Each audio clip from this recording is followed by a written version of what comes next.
Thank you. Yeah, I'm gonna briefly talk about electronic voting first because it's the place where this second factor correctness started. The application in which you want for sure the device not to be cheating on you. It was firstly on electronic voting. So I'm gonna first introduce a little bit about electronic voting, then talking about voting when the device is not trusted. After that, I want to talk about the security details that makes this field, the electronic voting field, so controversial. And I'm going to introduce the second factor correctness as the topic I want to talk about, and how to use it on other applications. In this case, I'm going to talk about internet banking, because I think it's another place where you don't want your device to cheat on you. So let's start with a brief introduction to electronic voting. Let's say that electronic voting can be viewed as just an application in which you use computers in order to solve some electoral process. This started from the self-printed ballots, in which basically you avoid the cost of printing everything. And then someone introduced these machines to have a validation of the results. So instead of having people reading the results, you have your machine, so you know for sure that it's going to be no mistakes on the counting. After that, they got the automated tally, which was basically doing the same, but configuring the ballots in a way that you can count them later. The next step was, why don't we allow the voters to directly vote from a device? This didn't work out as good as they were expecting, because voting devices ended up being possibly, well, flawed. So people was able to modify some votes on other people, even on a huge area of a city. And that was the reason which motivated the idea of remote electronic voting. So instead of giving a machine that everyone can break, just try to spread it so people can vote from their devices. And then you still need to know how to do that in a way that you admit that these devices are not going to be trusted. So the most important things about electronic voting is these three security requirements. The first one is integrity. Everyone might understand why. So we want to have the right results from an election. The second one is privacy. Again, everybody understands, no one wants to know what other people voted, or better in the other way, you don't want other people to know what you vote. But for electronic voting, mainly for this case, when you have all the information spread, it is one of the most important topics to have verifiability. So after the election, everyone can validate that the whole process was conducted in a way that guarantees the final result is the correct result. These security requirements are used also in classical elections. So there is no other way. In classical elections, you want to have privacy, you want to have correctness, and then there are these auditing processes with physical ballots in which you basically are providing the same properties. Privacy and verifiability will remain the same with ballot printing, as we mentioned before. But when you move into an environment where you don't have all this control, then you have to challenge a little bit these concepts and try to find a step in the middle from what is privacy. Because, of course, if everyone knows the other devices, you might need to agree on an achievement on privacy. It's not about everything is going to be private, for sure not. I mean, you are using a device, and if someone has access to it, it should know what you have voted. But the important thing is that this attacker cannot make public your choosing and guarantee to the rest of people that this is the right election. So the case with the more controlled environment was when they introduced these voting machines. But unfortunately, if you Google for Brazilian or US voting machines, you will see there were some issues lately, and that was affecting the whole image or perception on electronic voting. So to summarize it a little bit, let's see which are the main challenges when you face these properties in an election. First of all, we have privacy versus integrity. The main problem here is that you want to know that everyone has voted, or at least that only people in the electoral roll has voted. But you also want to provide anonymity. So how can you achieve both properties at the same time? This is one of the challenges. The other one is privacy against verifiability. Usually when you have verifiability, you need to prove that all the protocol has been done properly. But in this process, you need to at least achieve a level of privacy, so any voter might know for sure that his vote is private. The other step is security against performance. This is a classical one in cryptography world, so you have to use lots of cryptographic primitives. This may affect the performance, so it's a very old friend. And then we have integrity versus usability. When you are trying to do an electronic voting, you know that your final user might not be very, let's say, accomplished in the field of cybersecurity. So you need to make things easy enough for them to allow them for voting. Otherwise, would be just a way to prevent them from voting. But in the same way, you need to ensure that they are secured. So how do we do that? First of all, let's see which are the main phases of an election. This is an electronic voting made like the standard of it, okay? So there are many details on different elections, but the main standard is this one. First, we have a setup phase where you know the candidates and you have the electoral rolls. You might set up the public infrastructure and everything. Then you have the voting phase. In this phase, the voter basically chooses the candidate, and then he needs to encrypt, to compute zero knowledge, to add some several information, and then digitally sign the ballot and send it to the server. This step is a very complicated step from the point of view of a voter, so you need to find something to make it easier. Once everyone has voted, we have the tallying phase, in which basically the server gathers all the encrypted votes, and it needs to face a process of anonymization, which usually is done by means of mixing of the ballots when you work with traditional elections. But the same concept exists also with cryptography. So that's the thing that we do. And then with these mixed ballots, the next step is to find a place, not necessarily a place with internet access. So an offline place, it would be even better, where you can just plug the keys from several parties and decrypt the whole ballots. Once all of that is done, during the process, the server, the voting device, and everything has been computing zero-knowledge proofs, which help on showing that all the process has been run properly. The last step is when you allow everyone to do a verification of that the process is okay, the people who voted is in the electoral roll, the election results have not been modified. So which are these proofs? Let's talk first about the whole process to understand where are these proofs applied, okay?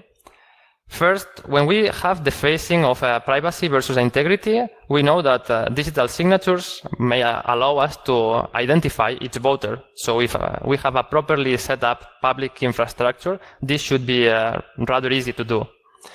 Then you know that we want the votes to be secret, so why don't use the normal stuff? Just encrypt them. So people who is checking the information is not going to be able to retrieve any. But then we have the last step. And the last step is how do you anonymize if you need an encryption and a signature on that encryption? You need to find a way to be able to split the signature from the ciphertext. Otherwise, even if you encrypt your vote, at some point this vote will be decrypted. So if I have a decryption and a proper signature, it is very easy to relate which is the voting option from each of the voters. There are two ways to do that, and both of the ways rely on a cryptographic concept, which is homomorphic operation. Let's first talk about which are the spaces, and then I'm going to try to show where this operation applies. So mixing is a very similar process. You just have a set of ciphertexts. You just permute them, so you basically mix them. But if you only do that, you still have the same relation. So you just have the same structure, but with different entries, which can be sorted out again.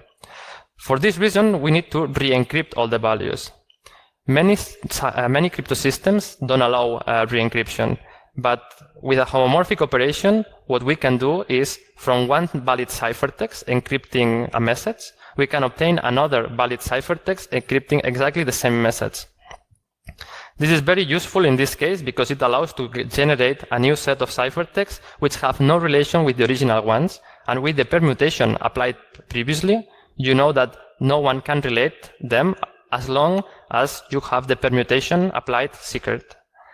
So usually, because of the importance of this step, this permutation and re-encryption is done by several parties. So even though we have some colliding parties, if at least one of them is behaving properly, you know for sure that the votes are anonymized. However, when we are doing this, there is the problem of how can you prove that all this information has been properly encrypted? Or pointing out in the other way, how do you know the new set of ciphertexts are not completely randomly generated ciphertexts for voting another person?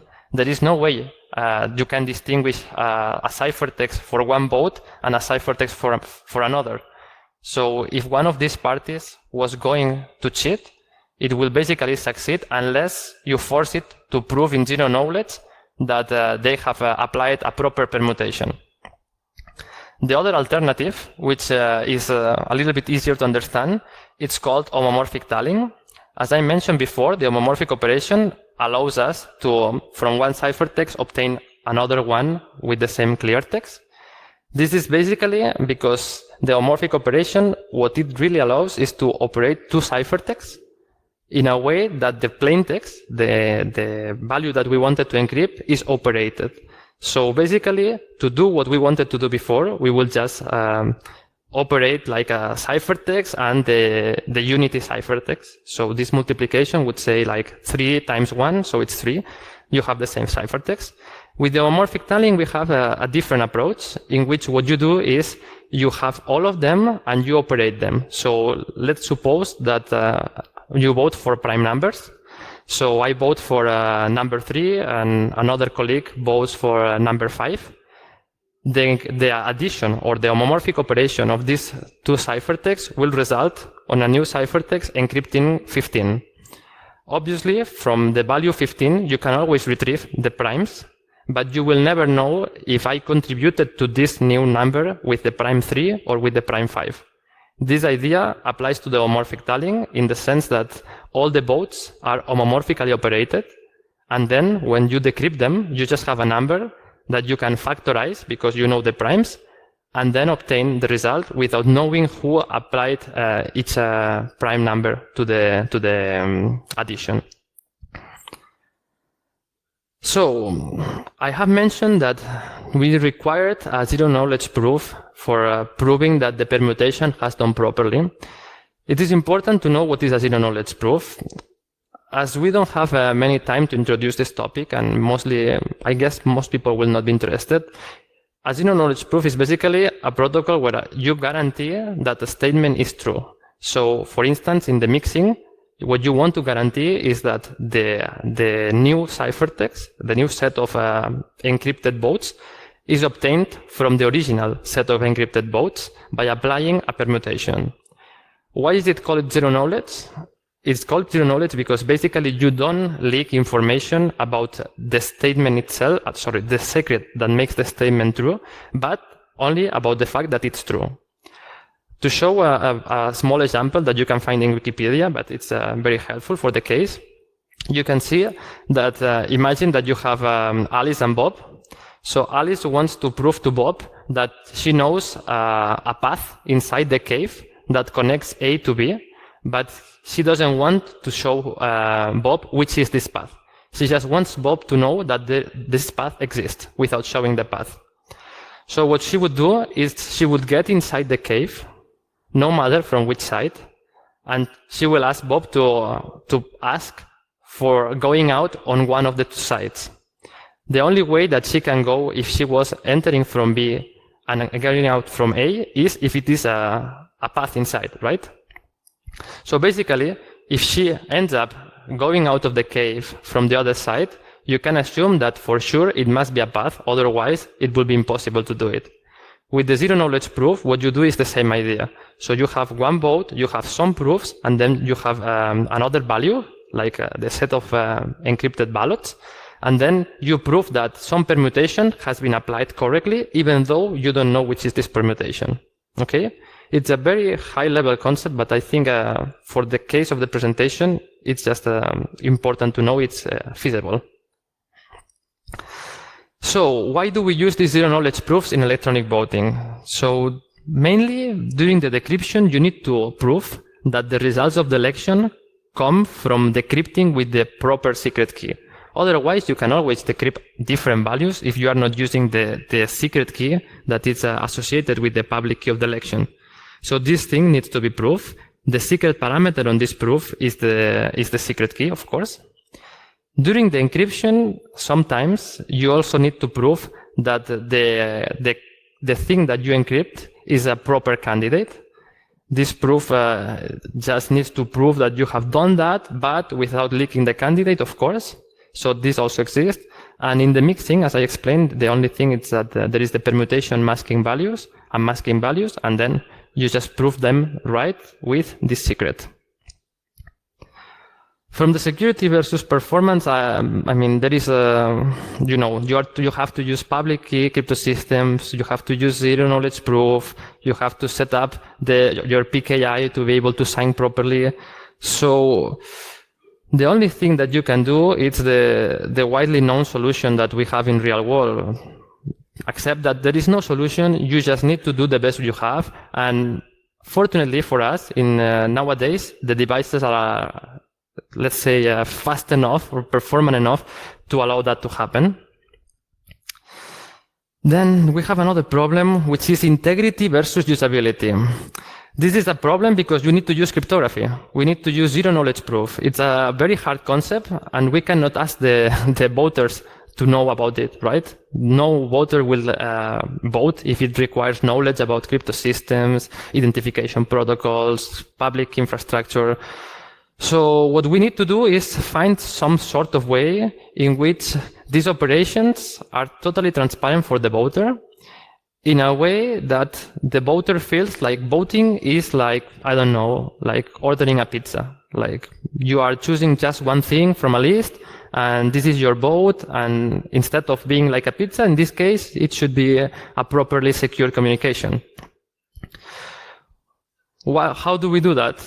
Basically, we just delegate all these operations on the voting device, and you just ask the voter to choose one thing, and the voter device will do all the crypto, will receive all the information, and will basically solve all these issues with the hardness of the computations.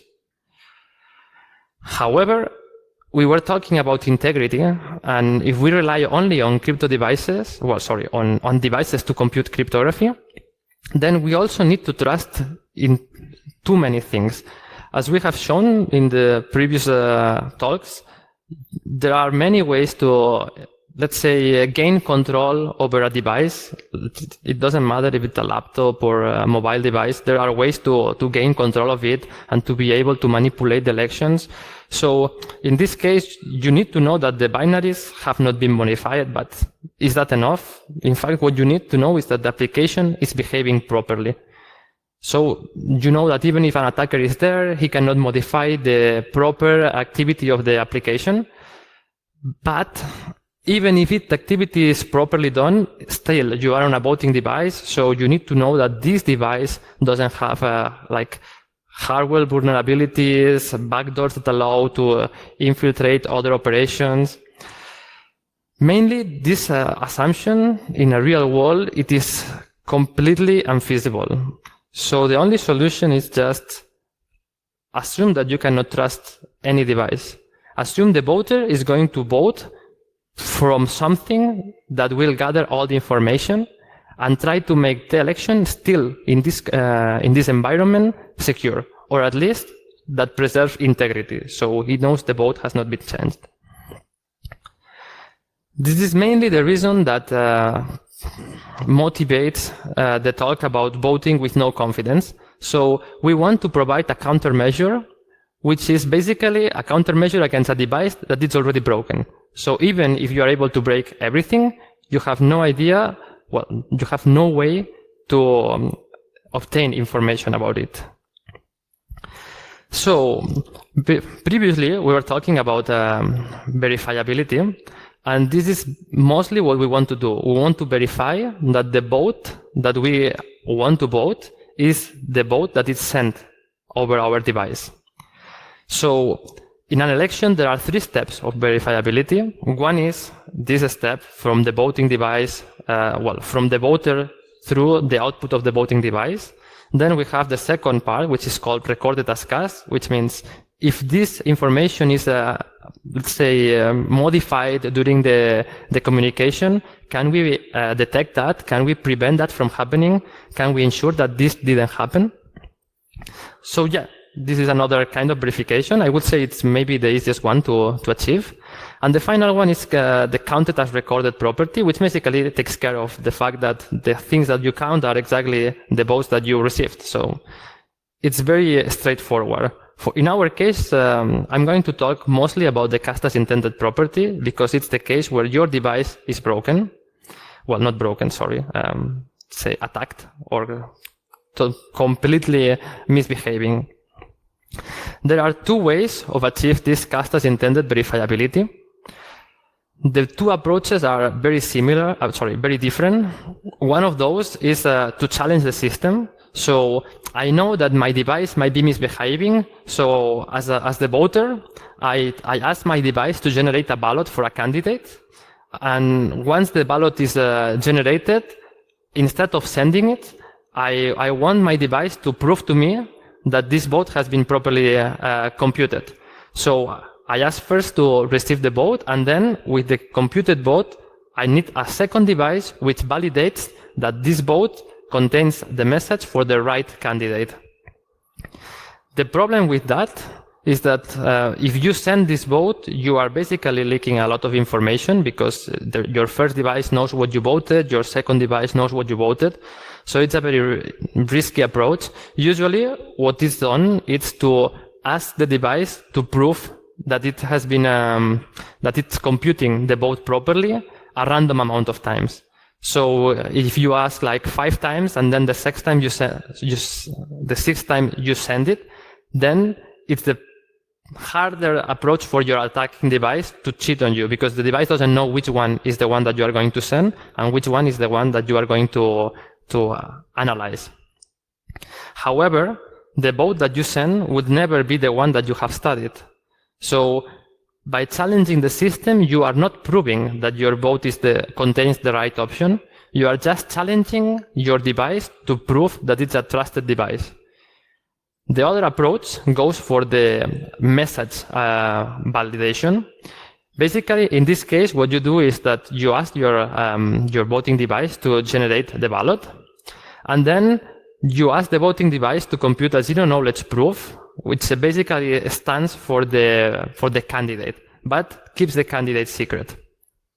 With these 2 information, you can send the ballot and the zero-knowledge proof to the server, and from the zero-knowledge proof, the server is able to compute a code. The code is unique for its candidate of the election. And in this way, once the voter receives the code, he knows that he voted for the right option, because previously he should have a paper with all the candidates and their corresponding vote. There is no way for the attacker to learn the codes, because the code is a derivation of the secrets from the voter. So even if he wants to guess, he still needs the keys the keys from the server, so it cannot forge this message. The 2 approaches are very different, and here it is basically it's like the flow of operations in those cases. In the first case, you have like 3 operations. First, you generate it, then you check the ballot correctness, and you repeat this operation until you are confident on your device, and then you send the vote. So the most interesting advantage of it is that the cheating device do not know if it's being challenged or not. So people who just basically ask for the vote and send it have a, let's say, 50% chance of succeeding, because it, from the attacker perspective, the device would at least work properly once, because otherwise at the first test it would fail.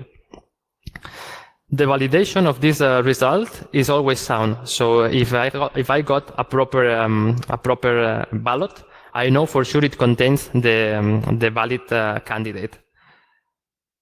And of course, the voter is able to generate trust on the device. So if he doesn't trust the device, he will just not vote from it, and that would be the safest option for him. So that's very good. The problem on the other side is that the cheating probability rely basically on the fact that you are, let's say, challenging it. So if you challenge it 2 times, the attacker probability to succeed is 50%. If you challenge it twice, then it's 2 to the 2. So it's 0.25, so 25% chances. And this grows every time you challenge it. But it requires a second device to be able to know that the first device computed the vote correctly. So the most problematic approach here is that we mentioned before, we need to have our voters having usability, right? But how do you ask the voter to challenge the device and then vote? At the end, they do not care. So an attacker would just forward the bad message, and if he got caught, we'll just accept that you cannot succeed with all the voters. We will have success with most of them. So this is enough to cheat on an election. This opens the space for plenty of social engineering attacks in which you fake that your vote is correct, and then the voter might think that it's correct. So at the end, this is very controversial. The other option was the one in which the voter has his paper and sends the ballot, receives a code, and then validates the code. So it's not only receiving the code, because otherwise it could cheat. It would send information from the device to the server, but once the information is there, it just don't retrieve any code, and the voter cannot do anything. So in order to validate that this was the right vote, the voter needs to actively input a validation code, which also enables him to validate the code, because as we mentioned before, voters are not very eager to collaborate on the security. So you need to find a protocol that involves them in an active way. Which are the advantages? It is very easy to validate a code of 4 or 5 digits from a voter. It's from the voter's perspective, it's very good. The thing is that there are some ways that allow this process to be validated by external auditors in zero knowledge again, so no one knows anything, but at least they help on validating it. But it makes the election or the voting process more costly, so it has not been implemented yet in real-world elections. The whole process encourages the voter participation because he needs to participate actively, otherwise the vote is not sent. The proof applies to the ballot. So the ballot sent is the one that contains the right option. It's not like in the past where you just gain trust on the device. In this case, you know for sure that the message is right. And it only requires one voting device unless you count the paper, because you need a paper. You could have also a second device which has all the list, but with a paper is enough. So that's very good for from the voter's perspective. The probability of cheating here has increased, because in the previous case, you opened the ballot, so no one could cheat. It's 100% chances of knowing if that is correct or not. In this case, you rely on a very negligent probability, but it's worth mentioning. Then the entire proof can only be validated by the voter, which basically means that even if you do the proof, the only one who can proceed with it is the voter. And again, we have the same problem. They do not care. They don't want to do it. So we need to find an approach that is also more active. The thing is that how do we face this problem in electronic voting? It's mostly conditioned by the fact that all the security requirements are very restrictive. So we have these 3 security requirements, And we know that we cannot fail, because failing in an election, it means changing the way a city, a government, a country, even global stuff like Europe, something like that, rules or takes the next decisions. So the question that we were thinking with my colleagues was: are there other transactions where correctness is very important, but there are not all these so hard to meet requirements? And fortunately for us, we found that yes, they are.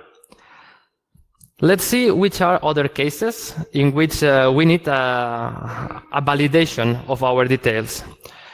We found that mostly nowadays there is a big effort on fixing authentication problems. Impersonating seems to be something very common and very easy to do. And for this reason, people is thinking on many solutions on that field. So why is that? Why is the authentication so important? Well, basically it's because it's the first security measure. So if you want to do something and you force people to authenticate, you know for sure the guy who is attacking you needs to proceed with the authentication step. All of the attackers will need to authenticate at some point. This is the main advantage. Unfortunately, as we mentioned before, it also faces this security against usability problem. And when you deal with authentication processes, you also used to deal with short passwords and recovery methods. So when someone forgets about the password, he has another way to find it.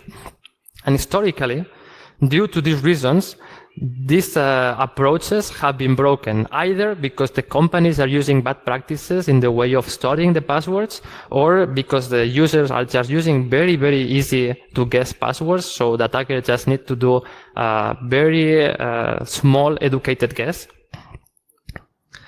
So what do we have? We have second factor authentication. So someone comes here and says, yeah, instead of making these hard passwords or all these approaches, let's find a different solution in which I ask someone to authenticate and I retrieve some information on another device. We know that from Google. We know that even from video games. There are video games that offer you like keys to be able to enter the game on the login phase. So why do they do that? They do that because it will prevent unauthorized accesses, and by this it means that you cannot access when the user is not there. So if the user is not close to the second device to validate it, you know for sure that he's not going to use it. There is no way you can manipulate that from him. It is very easy to use. The user just needs to click on a second device. That's the perfect approach. I mean, it's still harder than writing the password, but it's very easy to do.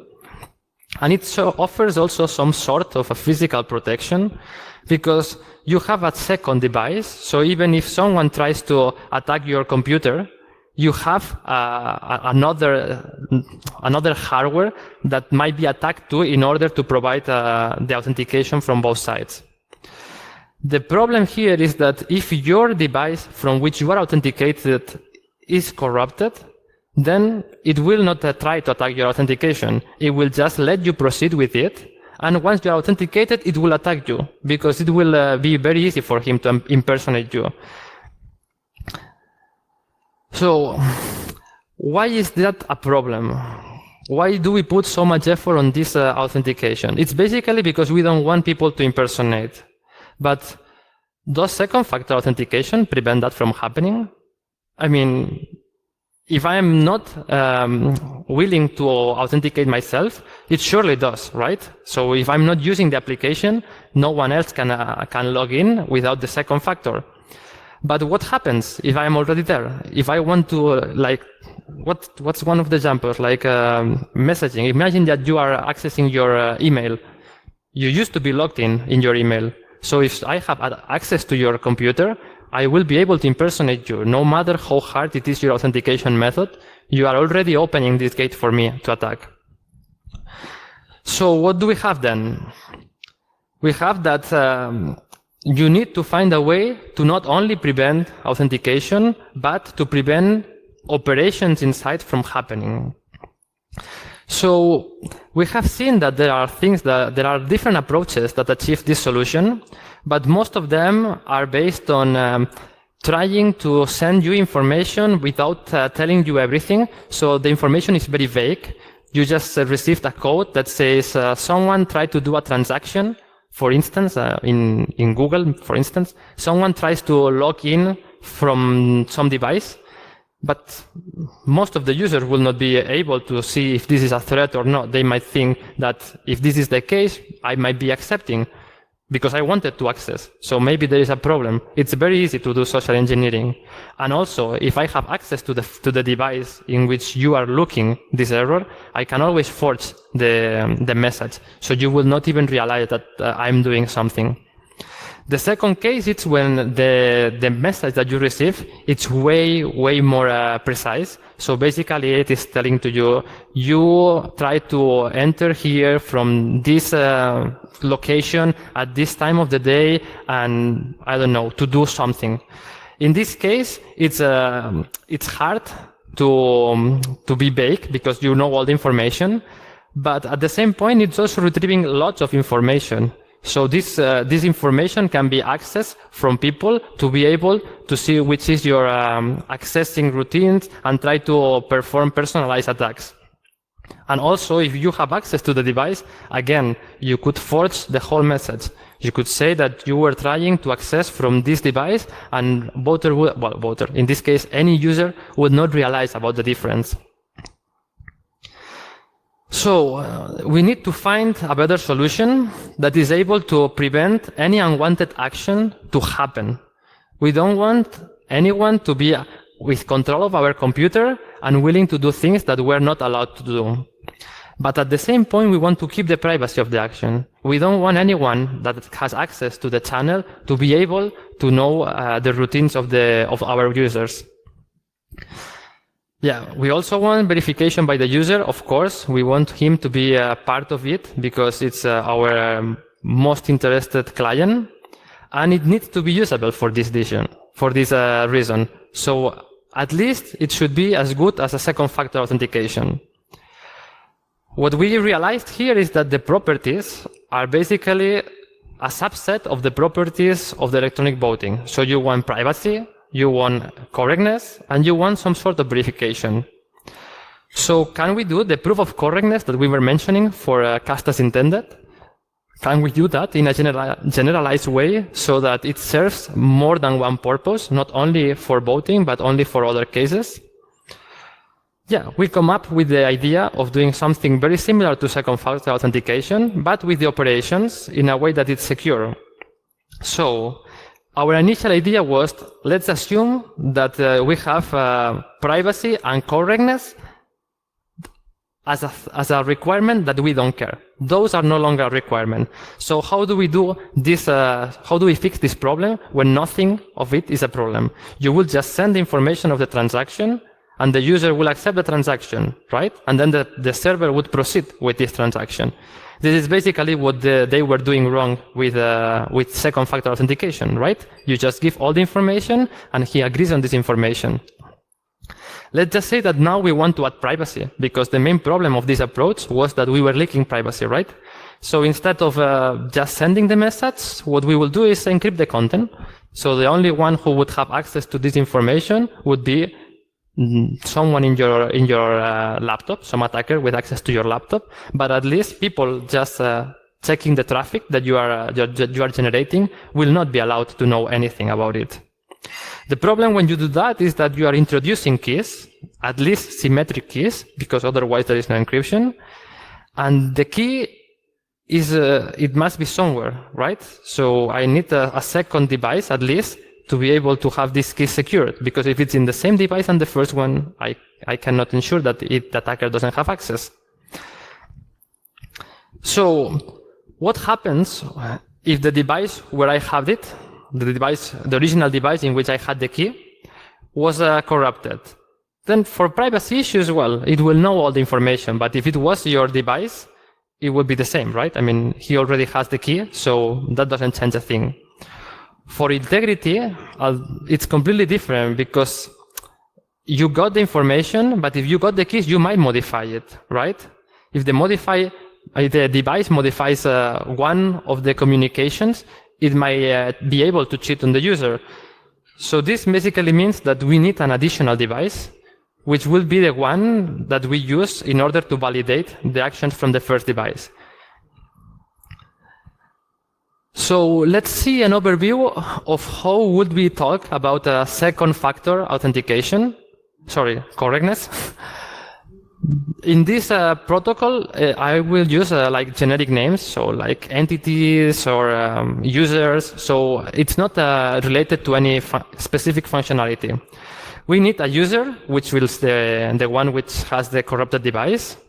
And we need an entity, which is going to receive the petitions, the request. Then we are going to assume, in this case, that we have a corrupted device. And we are going to assume that we have a secondary device that we are going to call the validation device. What do we want from this validation device?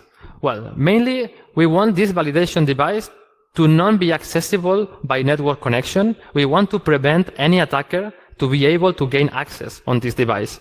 So if we want it for security reasons, we just need to assume that it's going to be used only for this. For usability reasons, we designed this device to be able to read QR codes. It might know, or at least have a knowledge of some cryptography operations, mostly hash functions and symmetric key cryptography. And it should have at least an output channel, like a screen or some way to provide information to the user in order for the user to validate something. So, given that it has to include symmetric key cryptography, we also need to be able to store the size of a symmetric key. Hopefully, this is not a very big size of key, so most of the devices will be able to accommodate to this restriction. So, how do we interact?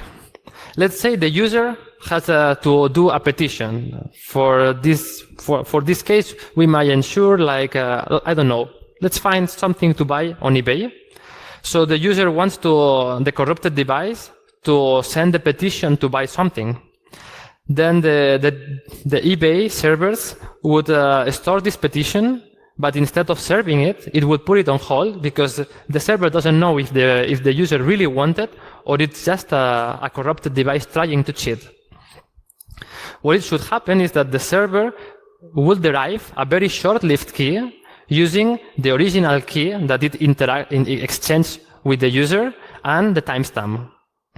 After that, eBay will encrypt all the transaction information using this symmetric key, and it will also generate a validation code, so the user would have the opportunity to interact with the server directly through this validation code. Meanwhile, it will also generate a confirmation code, because imagine that after sending the information, the device just decides to not send the validation code. This would still deny the service for the user, but the user would have no information about it. So for this reason, the server from eBay should be able to retrieve information directly to the device again. Then the last step is, once all this information has been sent, it generates our corrupted device generates a QR code with this encrypted information and prints it to the user. So then it is the petition validation phase. So we have already sent the petition as a user. Now I need to validate that everything was right. So I would use the second device to scan the QR code. From the QR code, I would obtain the timestamp. From the timestamp and the secret key that it was stored on the device, it would derive the key, the symmetric key used for this encryption. And when it retrieves all the information that was encrypted, it will have the validation code, the confirmation code, and all the information of the transaction. Right? The only thing that it needs to do now, the device, is to show the validation code to the user, so the user can input the validation code to the device. And as I mentioned before, once the validation code is sent, we just need to confirm from the server that the validation code was correct. So it just requires another code that will be sent back to the user. In this way, if we assume that we have an attacker which is able to have control over all the devices involved on this transaction, I mean, the device from which the user wants to do this shop opportunity in eBay, we know for sure that this attacker would not be able to buy anything but the things the user was willing to buy, right? So this is the main target of this second factor correctness. But once we had this idea, we were thinking, who is going to buy? I mean, we need to find someone who is interested in it enough to buy it. Otherwise, it's just a funny exercise, but it doesn't make any sense. So which is a good use case for it?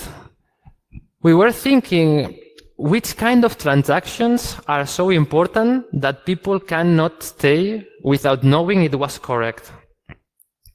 And also we need that this transaction is so important also that if the user has some problem or some extra difficulty to realize it, it will not matter as long as he gets confidence. So some operation that the correctness is even more important than the quality of service of the application.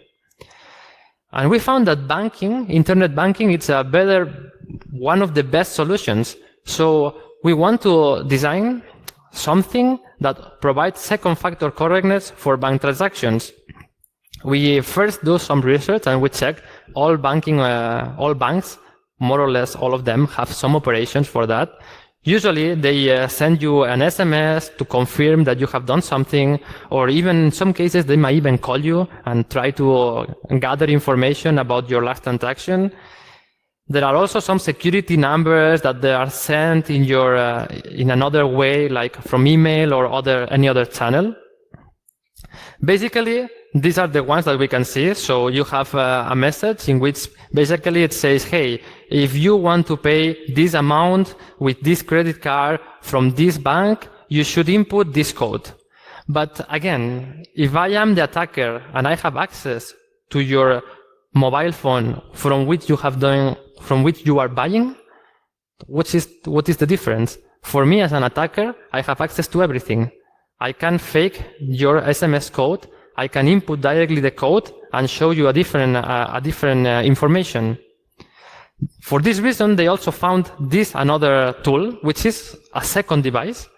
They perform the operation and then they ask you to input a code which is on your device.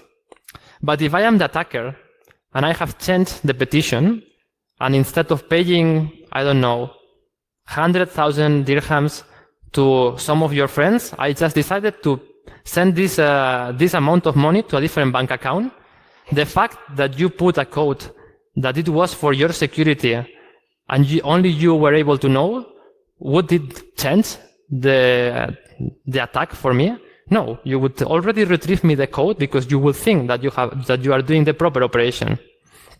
For this reason, we designed a device which we call SFC device because of the second factor correctness.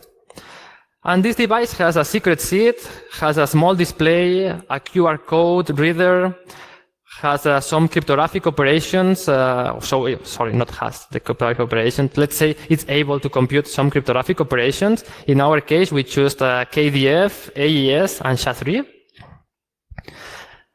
And just for this reason, in our case, the security of all the system will rely on this second device that we have set it up with these constraints. We are going to use this device to prevent attacks. So it will be way more conservative for it to not allow internet connection, as we mentioned before. We don't want someone to gain access to our second device because it's very hard to protect against it. So let's just assume it's a second device. It doesn't need to be connected to internet. Let's reduce the threat vector from an attacker. Also, the capabilities of the device must be very restricted. We only want the device to be able to decrypt, hash, KDF, and print. We don't want the device to do anything else. All the rest of operations might be threat vectors for a possible attacker. And in this case, the main threat vector for us is the communication between the corrupted device and our validation device, which is this SFC device. How is this communication done? Through the QR code. So we need to be very sure that on checking the QR code, we don't get any threat vector that can gain at least some kind of operations on our device. There are also some physical things or some physical approaches to prevent attacks on getting the seed, but all of them would increase the cost. So it is a matter of what our client would need. So if a bank thinks that their clients would pay more for a device like that, they can just protect it. But in theory, the device will be with them. So it's very hard to get, let's say, to get physical access to it from an attacker without the original user getting to know it. So we have 3 phases. We have the QR code generation phase, in which you basically, your device sends the petition, right? Your corrupted device sends the request, and the server replies with a QR code. Okay, so this is it. How do you do that? Well, you just send all the information. You have the KDF of the seed, so the key, and the timestamp of the operation. And you add all the information of the transaction, the amount that you wanted to send, the account that you wanted to be the receiving of the money, even the currency. And from this information, you just put it all together. You compute the SHA-3 hash using your secret seed and some kind of a salt, which is the validate word or the confirm word. And you generate 2 different codes. Encrypt them using the short-lived key that we generated previously, and put it in a QR code format. As easy as this, you have your own application sending a code which will validate all the operations. Then we have the other side, which is the user with this QR code scanning. It will just check the QR code, it will receive the code that he has to input, and it will just give it to the device. So the device will only know the code, but it won't know if it's something that he can do with, because the code is directly binded to the operation that the user has validated previously. So there is no way for an attacker to compute a different code or to use this code for a different transaction, because this code requires all the information from the original transaction. Right? So let's see how it does. Basically, the device scans the QR code, the device checks the timestamp, validates if the timestamp is close to the time when you are validating the operation. Otherwise, it might be some attacks using timestamps from the past and basically using all the information from a different transaction. Then it derives the same key because it has the seed and the timestamp, and decrypts all the information, computes the hash functions, and obtains the code. The code is obtained through this encode function. Depending on the amount of precision that you want, you can decide different encode functions, like taking the last 4 digits from the SHA. It would be a very poor precision encoding, but you can choose something bigger, something that the user would still remain, but it's easier for the attack. It's harder for the attacker to be able to forge. And yeah, that's what it was. So we have the information, we retrieve the validation code. The user also gets the confirmation code on his SFC device.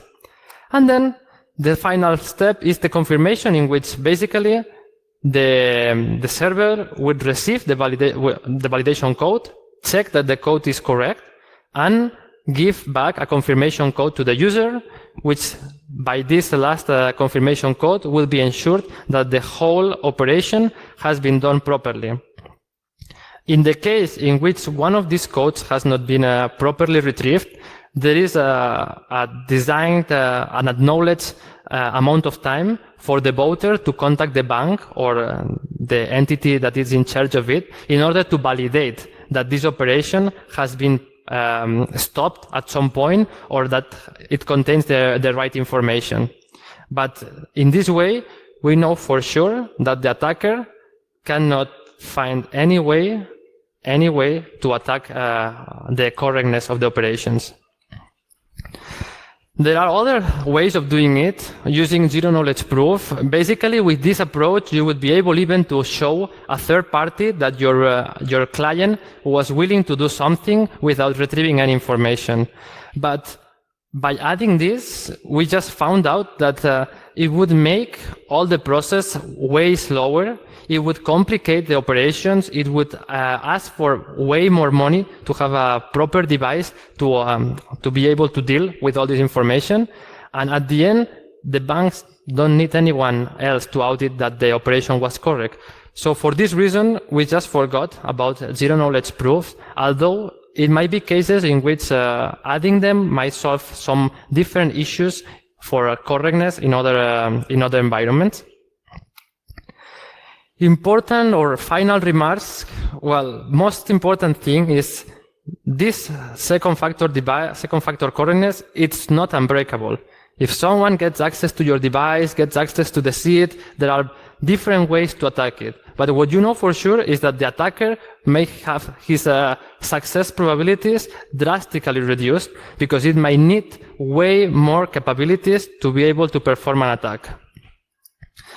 So, which are these extra capabilities? Well, it might try to do side channel on your device to be able to retrieve the key. Again, it will need physical access to the device. This could be also prevented. For this reason, the most important thing is you need to know the limitations of the solution that you are using. So therefore, you can implement some risk measures. If you know that you are not going to get attacked by side channel or physical attacks, then just assume that this is the right thing, put your risk on your side, or pay more and build a device that is more resistant to these attacks. So which is the future work? We have been talking about theory. We have been talking about we have this device, we use it this way, but now we would like to be able to put it in practice and to see how it works. So the next step is make it real. Build the device and try to sell it. And when we do this, we will find problems with mainly one, which is key rotation. So we have a key on a device, but this key cannot be the same key all the time, because otherwise it might end up leaking information and it will compromise previous operations. For this reason, it is very important to find a proper key rotation mechanism that allows the interaction between the bank and the device to be smooth and properly done. This is very interesting, but if you do it from the QR code, you are adding a threat vector, so an attacker might try to change the key from the user.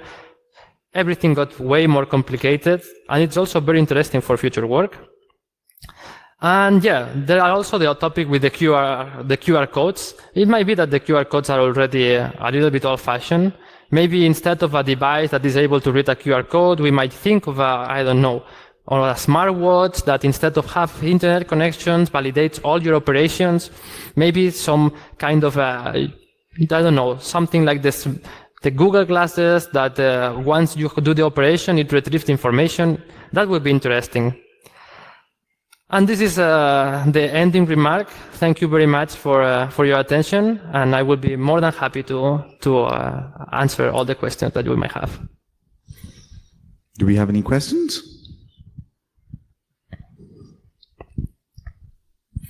Thank you very much for the presentation.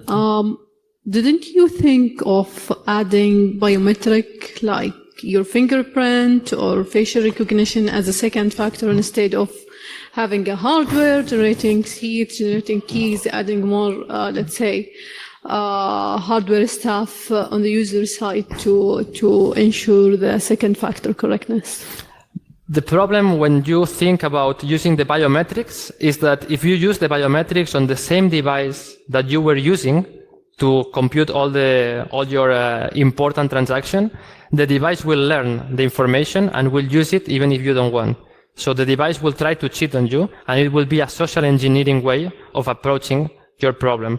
So we found out that for us, it was way more convenient to rely on the fact that you don't do anything with your original device, because all the information that you retrieve to the original device either is binded to the transaction or the device would just use it to attack you. So biometrics, it's very interesting because it authenticates you, but it doesn't serve the purpose of the correctness, because you will give it to the device and the device would use it on your behalf. That's the reason why we need to have the second one. But yeah, we also talk about it. It was a good question. Anybody else?